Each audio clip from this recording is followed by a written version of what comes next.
I'm Bev Prentice with Nutrition Specialists of Northeastern Oklahoma. We are a group of medical nutrition therapists, and today we're bringing holiday foods to the table for Thanksgiving. And in thinking about Thanksgiving, we go back to our roots and we dig up family recipes and favorites.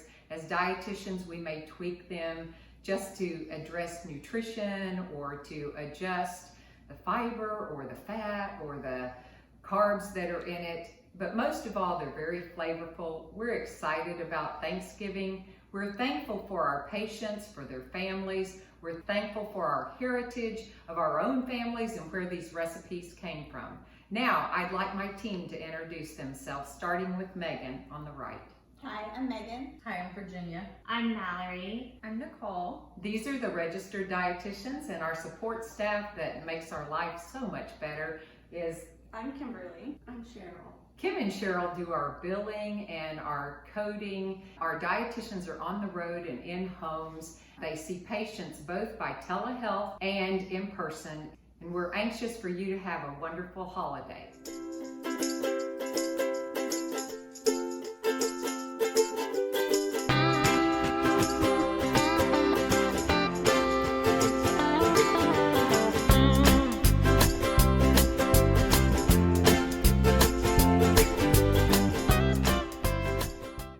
Thanksgiving brings a lot of good recipes to the table. One of my favorites is my grandmother's cranberry salad. Long ago, the Native Americans used cranberry. The settlers used cranberry. They knew it had medicinal properties. They claimed that it would reduce bladder infections and stomach ailments. Today, we know all of that to be true. Now, what I don't like is seeing this brought to a Thanksgiving feast. I feel like we should go back to our roots and we should use raw cranberries like the Native Americans did, like the settlers did, like my grandmother that I called Gammy did. So these are available in September and October in the produce section, and you just cook them in water till they pop. And then my grandmother would have added sugar, but I add allulose to reduce the calories in it. Then you can add gelatin, a box of gelatin. The powder is fine. I'm not really big into the artificial sweeteners, so I just go back to the real thing for this one time of year. And then we put a pinch of the Celtic salt that has minerals, and we let that set up and chill. And then when it's thickened a little bit, we add crushed pineapple, we add pecans. My grandmother had a pecan tree that grew in her yard, so we actually shelled and picked the pecans. And then we add celery. That gives it a really nice crunch. And it's so much better than bringing this to a Thanksgiving feast. It's really important to get lots of fiber. But where do you get fiber? Plant-based foods. Here's a fun way to get your fiber in. Next, we're going to make green beans with crispy chickpeas. This is a low-calorie version of the traditional green bean casserole recipe. So it's also super simple. All you need is a can of rinsed and drained chickpeas or garbanzo beans, some green beans, fresh is best, and then a teaspoon each of cumin seed and coriander. All you do is saute the chickpeas in a pan with a little bit of olive oil and the coriander and cumin, a teaspoon of each, until they're kind of crispy. Put them in a bowl and then saute the green beans for just a few minutes until they're just tender, and then add them to the chickpeas and add some lemons on top. I grilled the lemons, but you don't have to. Green beans are also a great source of vitamin C and vitamin K, as well as folate and of course fiber. Chickpeas are also a great source of fiber, and it's also a great plant-based protein. So this great alternative to the traditional green bean casserole. Turkey is a lean protein served at holiday meals. You can smoke it, bake it, or even fry it. We don't recommend frying it. Let's stick to smoking and baking it. You can do that at a temperature of 250 degrees for 25 to 30 minutes per pound. So what you'll do is once your turkey's de-thawed, you'll put your seasonings on. You can put pepper and garlic on it, and then put the lid on, put it in the oven, bake it till the time is up, or put it into the smoker. Once it's ready, bring it out and serve your family. Today I'll be showing you a really simple sweet potato and cauliflower mash that you can share with your family this holiday season. Adding cauliflower to your sweet potato mash or even your regular mashed potatoes can help lower the carbohydrate count, and it can also keep that fluffy texture and great flavor. Today I'm going to use sweet potatoes. They are high in fiber, high in antioxidants, and they provide a lot of vitamins and minerals, especially vitamin A. So what you'll need for the recipe is a head of cauliflower, and you'll want to wash that and cut it into florets. You'll want 2 medium-sized sweet potatoes. You'll wash, peel, and cut those into like medium-sized cubes. You'll want half a cup of water, half a cup of full-fat coconut milk. You can use light coconut milk too. That'll help to reduce the calories, but today I'm gonna use full fat. And then you'll want 1 teaspoon of salt and 2 tablespoons of butter.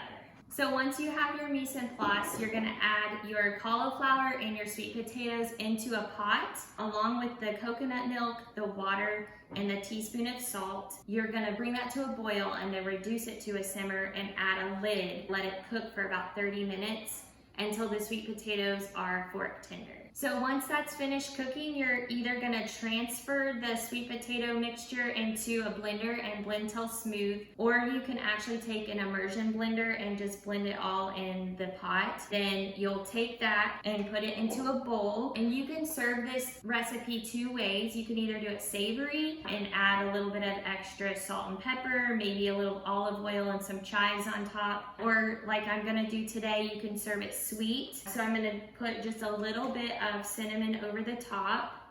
I'm gonna put a little bit of nutmeg over the top as well, a few chopped pecans, and then I'm just gonna drizzle a little bit of pure maple syrup over the top. And that is a really simple, healthy, and low-carb side dish that you can serve with your family this holiday season. Next, we're gonna make some pumpkin hummus. Hummus is a really good source of protein and fiber, so it's great to have at a snack to keep you full or to have as part of your meal. We're gonna do a pumpkin version, which is perfect for the holidays. All you have to do is open a can of chickpeas and drain off the liquid and pour it into the food processor. You're gonna add half of a cup of pumpkin puree, not pumpkin pie filling, just the puree.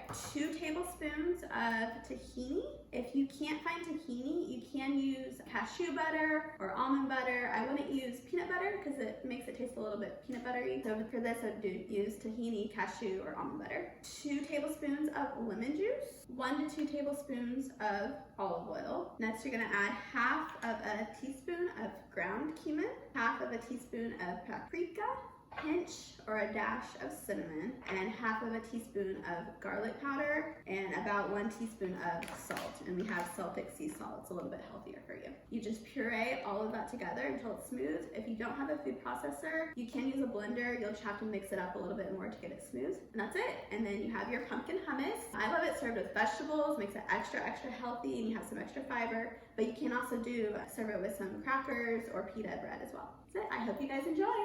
So today we're making a plant-based pumpkin bread. So what that means is there is absolutely no animal products in this pumpkin bread we're making. So first we're gonna start with, got 2 tablespoons of flaxseed in with 5 tablespoons of water. And so this actually acts in place of an egg. It's gonna be our binder. Flaxseed is great to use in baking because it's a great source of insoluble fiber, which is good for lowering our cholesterol. And it is also a great source of omega-3 fatty acids, which is a good heart-healthy fat. So I'm gonna add this to our bowl.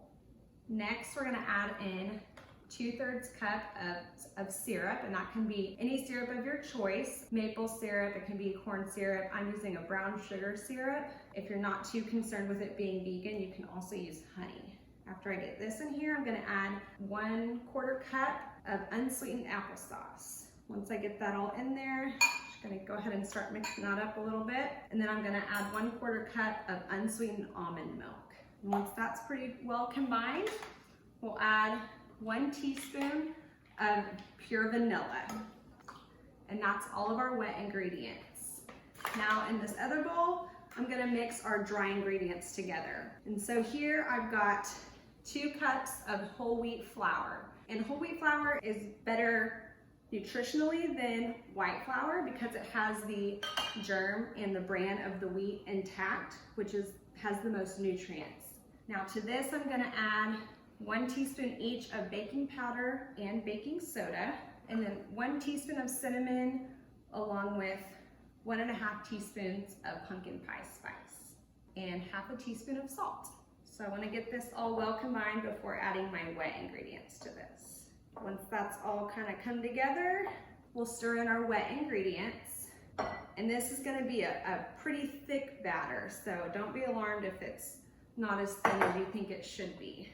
Just gonna use a spatula to really get this all combined. And now once we've got all of our ingredients mixed up, we're gonna add 1 can of pumpkin puree. Now we're just gonna mix this all together, and as soon as it's well combined, we're gonna add it to our bread pan that's gonna be lined with parchment paper. And what you're gonna do is put it in the oven for about 20 minutes at 325. After 20 minutes, you wanna tint it with some aluminum foil, and then you're gonna bake for another 60 minutes. You can also top with, I chose to do pumpkin seeds. You can do any kinds of nuts that you like, even chocolate chips.